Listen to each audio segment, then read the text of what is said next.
here he is again, talking out of his hat, figuratively speaking. Currently in the news and the world that we're inhabiting, it seems more apparent than ever that crime and punishment seem inequitably distributed.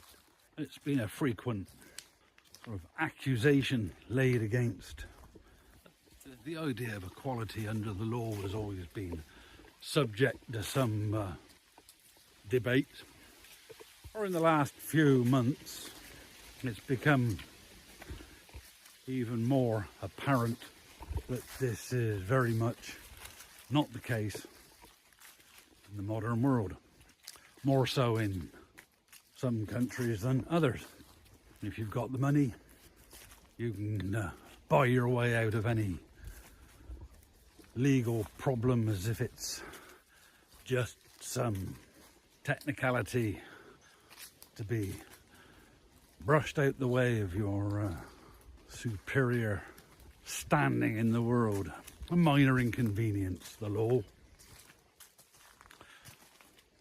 I can't say I've always been interested in the notions of law and order to a degree of studying it, but I do remember in the 1990s one of the political songsters I used to enjoy listening to, from the planet Bristol as well, was Gary Clow. And in one song he shouted out, "Poverty is the crime, not what you do to get out of it." And because of the circle of people I was mixing with, a variety of younger punks and older hippie anarchists, and also some old jazz head anarchists from the 40s and 50s. Interesting bunch. The writings of Kropotkin were brought to my attention, and in particular his critique of prisons, which I've always since held to be fundamentally a true assessment and critique. And it's all come, again, like everything else, like everything tends to do, it all comes to a point. I was recently asked if I'd like to get involved with a project. You see,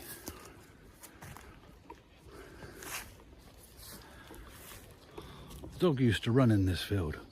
I used to play in the field with this dog. But now there's a sign, a handmade sign. Défense d'entrée, propriété privée. No entrance, private property.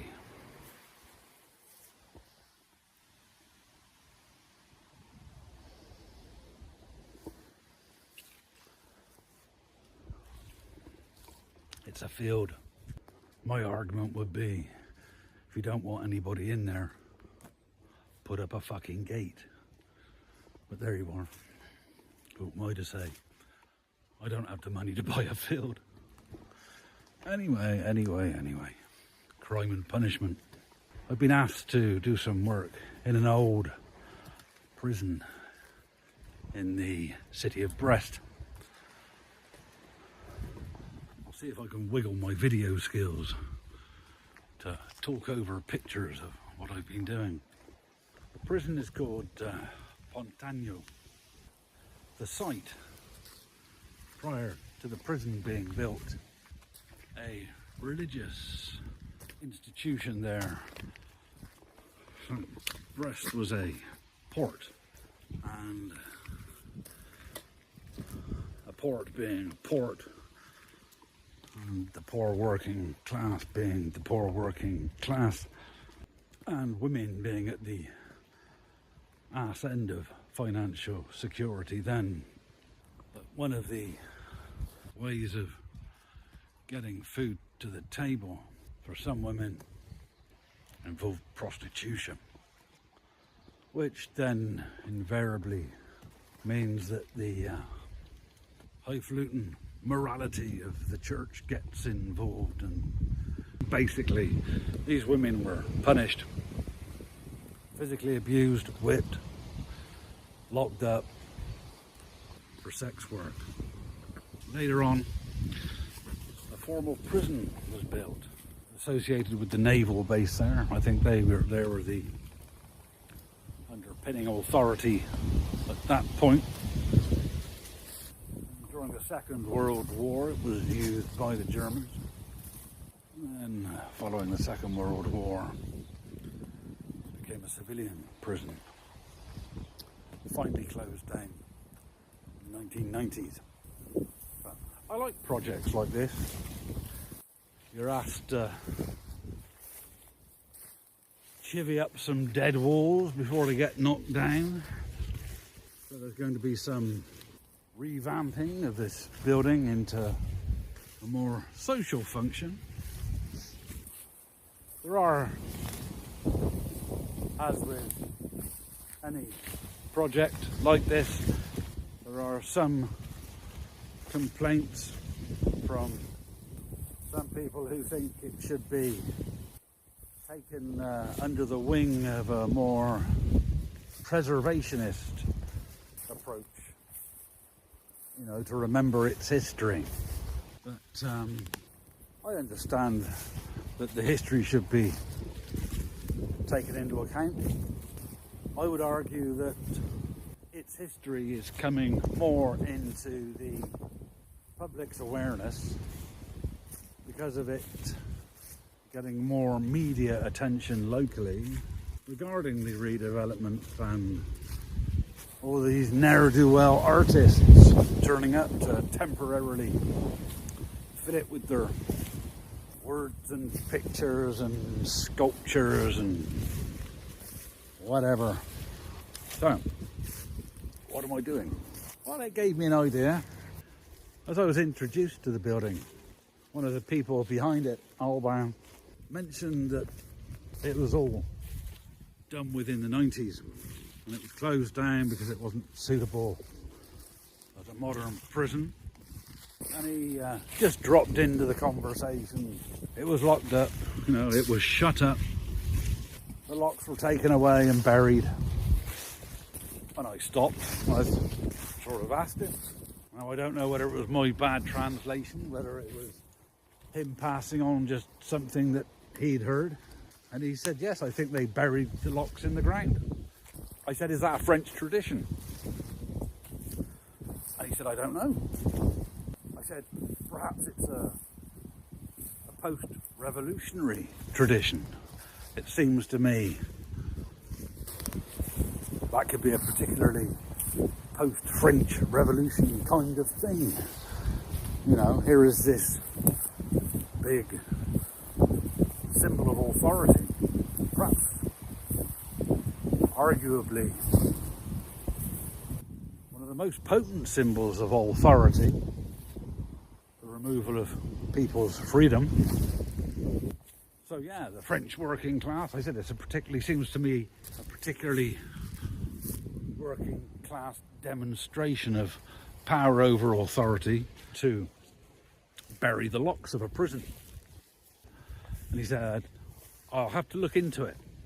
So I went straight back to Planet Home, started digging around on the internet, as much research as I could find. It appears it's a myth. It didn't happen. But it's a good myth. I like the idea. You know, when a prison closes, you take the locks off the doors and you bury them in the earth. Remember I was saying about write your story, come across an idea, just write it down, use it, sing about it, whatever. People ask where your ideas come from. They come from everywhere. They come from conversations. They turn up out of the blue. Back to prisons. Yeah, prisons are a failure. Prisons are a failure of society because most offending, I would suggest, is due to misfortune of circumstance. If it's not due to misfortune of circumstance, then we're pretty broken, aren't we? I like to be a bit more optimistic than that about us. I'm with Kropotkin and good old Gary Clow. Crime and punishment. The other thing about this project that I like is that because it's an old, dead building, it has invariably become the canvas of vandals. That's what they call us, vandals. So there's lots of new messaging, ideas, artistic interventions, as they call them, on the walls of this old prison. I think it's quite fitting that when it all, you have these sites, ultimate authority, they get taken down, they get broken up, they get converted, they get changed. Who has the last word? From the memory of their original utility, who has the last word? Artists and vandals, artists, writers, the sculptors, the graffitiists, the jokers, the taggers. We have the last word. We leave the last mark. Here's some doings of what we've done. And the idea that came to me was this notion of freedom, this notion of an escape. Here's the imprisoned taking the lock for herself. I'll bury this. Pointing to the door, pointing to the way out. I've got the lock and I'm the key. And I'm getting out. There's the light. And it went up to the next floor. I know it's a cliche, but that idea of you're only imprisoned if you believe you're imprisoned. They can lock you up. What's in your heart? If you're a political prisoner, for example, a prisoner of conscience, you hold the key. It's inside you. It's the heart. That's the freedom. That's where it lies. That inside is the lock and inside is the key. The only way out is together. The best way out is with another. The best way out is the best way out of all our prisons is together. Mutual aid. Back to Kropotkin again. Mutual aid. We are social animals. I need help. I'll help you. And the small sparrow, the little bird, freed. Let it go.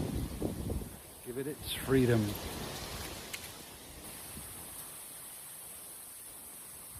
And the camera was blessed with the light coming through the window like some divine blessing on the escaping angel. How bizarre. How strange. How fortunate. Someone's smiling on me. So there you are. Prisons and artists. That's all.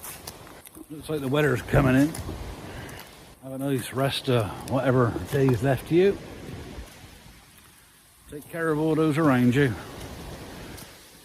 Someone needs help. You help them out. All right.